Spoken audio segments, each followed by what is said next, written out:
Good morning, student. Hope you are well and fine.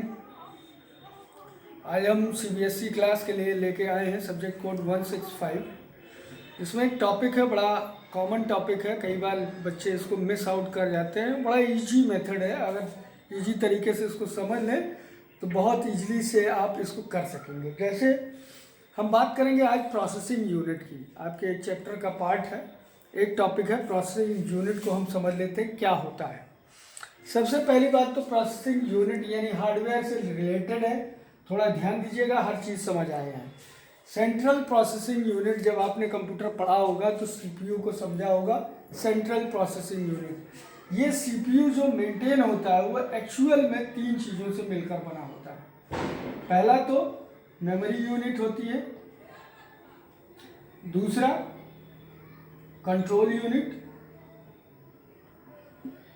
और तीसरा that is called ALU, या आप इसे कहते हैं अर्थमेटिक लॉजिक यूनिट, अर्थमेटिक और लॉजिक यूनिट।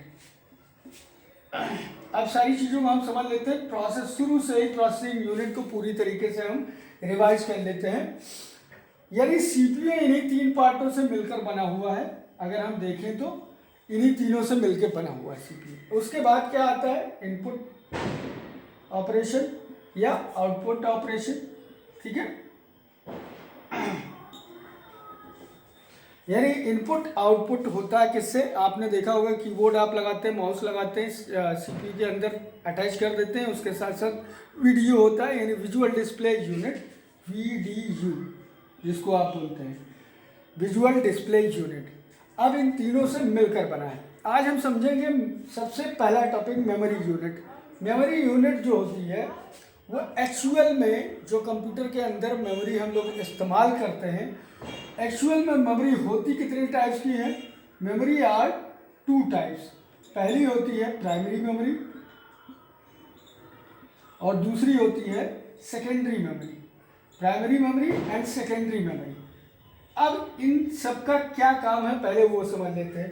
प्राइमरी मेमोरी यानी जब हम प्राइमरी की बात करेंगे तो दो मेमोरी हमेशा याद रखिएगा, RAM and ROM. RAM is called, RAM को अगर हम समझें तो RAM is just a random access memory. Random access memory का मतलब हुआ कि आप रैंडमली किसी भी डेटा को एक्सेस कर सकते हो, इसीलिए इसका नाम पड़ा है random access memory. Random access memory, इसको हम लोग वोलेटाइल मेमोरी भी कहते हैं। वोलेटाइल, कभी कभी आप में डिफरेंस पूछा जाता है, what is the difference between volatile and non volatile memory. Volatile means होता है when you switch off your computer then data will goes erased, यानी डेटा आपका क्या होता है, इरेज हो जाता है जैसे ही आप कंप्यूटर को शट डाउन करते हैं। लेकिन नॉन वोलेटाइल में क्या होता है, अगर आपने बंद भी कर दिया तब भी वो डेटा परमानेंटली पड़ा रहेगा डेटा के अंदर। तो रैम क्या होती है, रैंडम एक्सेस मेमोरी कहलाती है। ये आपके सिस्टम को क्या करती है, स्पीड प्रोवाइड करती है। आप देखते होंगे, आप अपना मोबाइल भी लेके आते हैं तो अब रैम आप देखते हो सबसे ज़्यादा कि कितने GB का रैम है, जितनी बढ़िया रैम होगी उतना स्पीड उसको मिलता है, यानी डेटा की प्रोसेसिंग उतनी तेज़ी से होता है। आप क्या करते हो, आप कोई भी एप्लीकेशन ओपन करते हो तो वो एक डेटा है, उसको क्या कर रहे हो, ऑपरेट कर रहे हो, तो उसकी ऑपरेटिंग के प्रोसेस को बढ़ा देता है कौन, रैंडम एक्सेस मेमोरी। और इसी को हम लोग वोलेटाइल मेमोरी कहते हैं। क्यों वोलेटाइल कहते हैं, कि जब तक डेटा चल रहा है, आप चला रहे हो, सिस्टम को चला रहे हो, तब तक इसमें जाके डेटा स्टोर होता है, और जैसे ही आपने सिस्टम को बंद करा, इसके अंदर जो भी डेटा स्टोर था वो अपने आप इजीली इरेज हो जाता है, इसलिए इसको हम लोग बोलते हैं वोलेटाइल मेमोरी। दूसरी कहलाती है ROM, that is called read only memory. Read only memory, read only memory का मतलब इसमें जो डाटा जाता है that is called non volatile memory. Non volatile क्यों कहलाती है, क्योंकि इसमें जो डाटा होगा वो स्टोर हो जाता है परमानेंटली, और वो जब भी शट डाउन आप सिस्टम को करते हो तो वो इरेज नहीं होता। एक चीज़ और यहाँ पे विशेष आप नोट में लिख सकते हो कि जब हम सिस्टम को स्विच ऑफ कर देते हैं तो उसके बावजूद क्या करता है, कंप्यूटर रोम के साथ इंटरैक्ट करता है। क्यों इंटरैक्ट करता है, नेक्स्ट टाइम जब आप अपने सिस्टम को ओपन करेंगे तो ये रोम ही काम आती है स्विच ऑन करने के लिए, तभी स्विच ऑन होगा। रोम ने काम नहीं किया तो आपका सिस्टम ऑन नहीं होगा। तो इसीलिए रीड ओनली मेमोरी। और ये कैसी होती है, that is called non volatile. Non volatile का मतलब हुआ कि परमानेंटली इसमें स्टोर हो जाएगा। वोलेटाइल मतलब इरेज हो सकता है, जैसे ही सिस्टम आपने बंद करा डेटा आपका इरेज हो जाएगा। और इसमें क्या होगा, डेटा पड़ा रहेगा, इरेज नहीं होगा। ये था प्राइमरी मेमोरी के पार्ट। दूसरी बात हम करते हैं secondary memory. Secondary memory is also called non volatile. क्यों? क्योंकि इसमें भी डेटा इरेज नहीं होते। It's depends upon user. User जो डेटा चाहे वो इरेज कर सकता है, जो डेटा चाहे वो स्टोर कर सकता है। तो सेकेंडरी मेमोरी में क्या आता है आपका, अगर देखें तो mainly hard disk. Hard disk पहले एफडीडी चला करती थी, फ्लॉपी डिस्क हुआ करती थी, अब फ्लॉपी डिस्क खत्म हो चुकी है, उसकी जगह पेन ड्राइव और ये सारी चीज़ें आ गई। These are secondary memory. Secondary memory में क्या होता है, डेटा आपने स्टोर कर दिया, तब तक पड़ा रहेगा जब तक आपकी नीड है। जब आपकी ज़रूरत खत्म होगी आप इसको इरेज कर सकते हो। तो ये हुआ मेमोरी के पार्ट, यानी मेमोरी यूनिट की बात हम कर रहे थे। दूसरा कहलाता है कंट्रोल यूनिट। कंट्रोल यूनिट का मतलब है, ये कंट्रोल यूनिट क्या करता है, ये सबसे बड़ी चीज के काम क्या करता है, एक इंटरमीडिएटरी बन जाता है। क्या? इनपुट डिवाइस, जो इनपुट है और जो आउटपुट है, यानी सब पे कंट्रोल करने का काम कंट्रोल यूनिट का है। सबसे बना हुआ है, आपने कोई डेटा एंटर किया, उसको किस तरह दिखाना है, कैसे मैनेज करना है, सारी मशीन प्रॉपर वे में कैसे काम करेंगे, ये सारा काम किसका है, कंट्रोल यूनिट का है।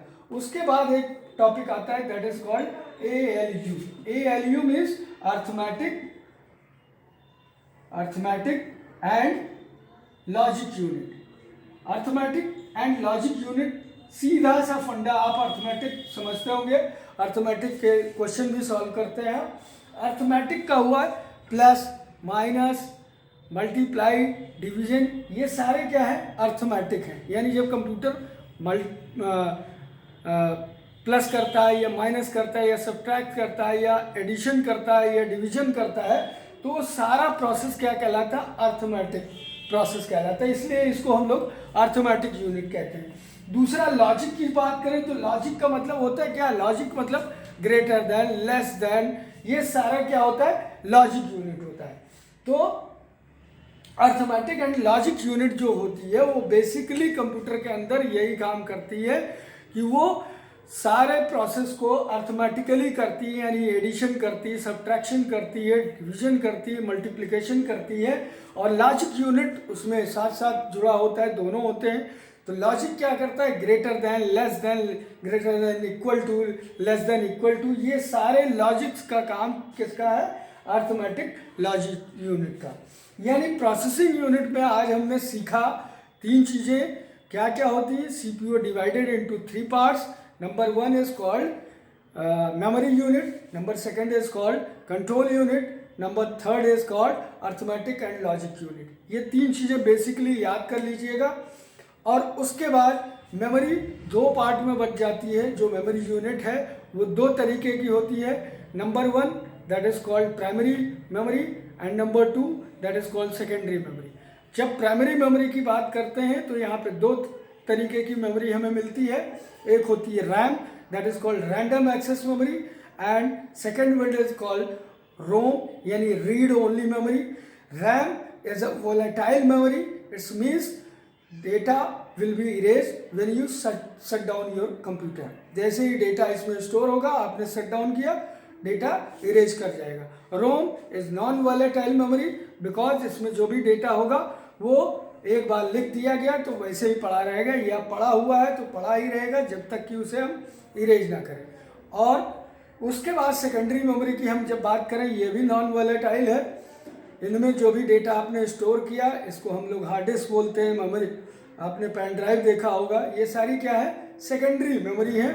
यानी इसमें डेटा तो पड़ा रहेगा जब तक आपकी नीड है। उसके बाद कंट्रोल यूनिट का काम क्या है, इनपुट आउटपुट को साथ ही साथ मशीन के सारे प्रोसेस को अगर आप देख रहे होंगे, कीबोर्ड भी आप चला रहे हैं, माउस भी ड्रैग कर रहे हैं, ये सारा होल्ड करने का काम किसका है?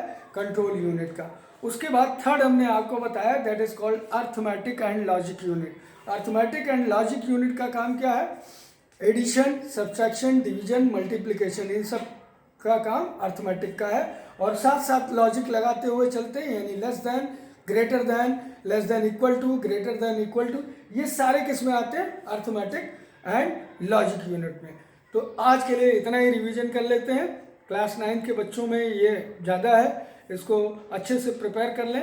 10th में भी थोड़ा बहुत टॉपिक है, आपको क्लियर रहेगा। आज के लिए इतना ही रखते हैं। सीबीएसई के बच्चे ढंग से इसकी तैयारी करें और मेहनत करेंगे, 10th में अच्छे मार्क्स आने वाले हैं सब्जेक्ट कोड 165 में। अगर आपको वीडियो अच्छा लगा हो तो लाइक करें और कमेंट करें। थैंक्स।